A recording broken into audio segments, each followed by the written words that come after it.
are now listening to Play Unbound, the Playwork podcast. Hello, I'm Yu Hundred, but feel free to call me Han. This is episode 1 and I'm so excited to kick things off with you. You can catch new episode every Tuesday at 8 p.m, so make sure to subscribe, grab a cup of tea, and join me for all things Playwork and childhood wonder. Before we begin, I would like to acknowledge the traditional custodians of this land on which we are recording today, the Wurundjeri people of the Kulin Nation. I pay my respects to their elder past and present, and I extend that respect to all Aboriginal and Torres Strait Islander people joining us today. Always was and always will be Aboriginal land. Today we are going to show you how the play cycle reveals the wonder of childhood. Picture this, shoes crackle on the folded lips. I remember seeing my nephew and some friends use some sticks and an old top to create an entire pirate ship. One shouted, "I'm the captain." Someone turned a stick into a sword. Soon they were swashbuckling pirates and having the time of their life. The play cycle reveals the true nature of play and shows how it unfolds. So, what's a play cycle? It was first described by Sturrow and Els in 1998 as different phases of play. A child say, "This stick is my sword," that's a play cue. The other child respond by saying, "I'm a knight," that's the play return. Once they fully engaged, that is a play flow. The play frame set rules for how the pirate game is played. It concludes either when the children decides it's over or when someone interrupts, like an adult saying, "Time's up." Play work principle emphasize that children lead their play, so we're better off allowing them to make their own choices. Today, Mia Nguyen, a professional play worker and child advocate, joined us to explore this framework. Welcome to the podcast, Mia. Thanks for having me. I'm excited to talk play. Mia, how do you use the play cycle in your day-to-day work with kids? It's all about observation. I pay attention to little signs. For instance, seeing a child stack grades. I don't direct. I could simply put some more grades beside me. He talks about it as making the play area more interesting for kids.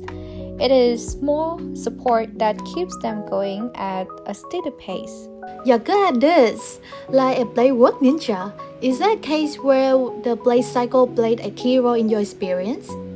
Absolutely. I've seen children make a fort using leftover wood.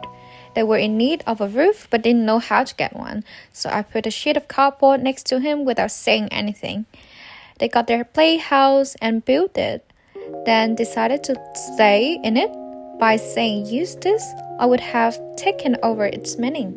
Love that. What if things get more difficult during a tense moment in a game? Good question. I can recall one day when two kids were fighting over a toy shovel. Rather than choosing a winner, I suggest that they try to work together to dig. They then each took turns and ended up working together to create a trench. It allowed them to keep improvising and understand how to make deals. Theater is a good lesson giver. That's brilliant.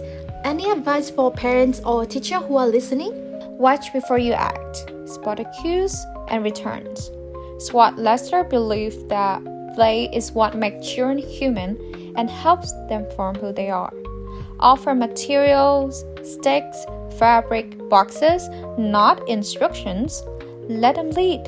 It supports the flow, as Hughes in 2001 suggests for rich play environments. Mia, can you tell me what has surprised you the most about play? Oh, how resilient kids are.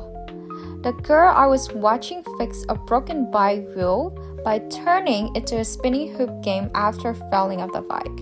She didn't cry. She played.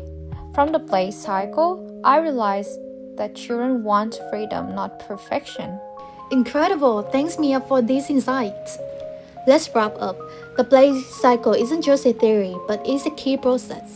Children cue, return, flow, and frame their world, and we can help them by watching and guiding at a distance. Our role is simple: observe, support from a distance, and just in their play. By doing less, we're actually giving them more space to grow. Next time you see a children playing, take a moment. Watch how their play unfolds.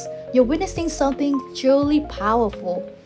Thanks for joining me on this very first episode of Play Unbound. I will be back more stories and insights every Tuesday at 8 p.m. Until then, keep playing Unbound.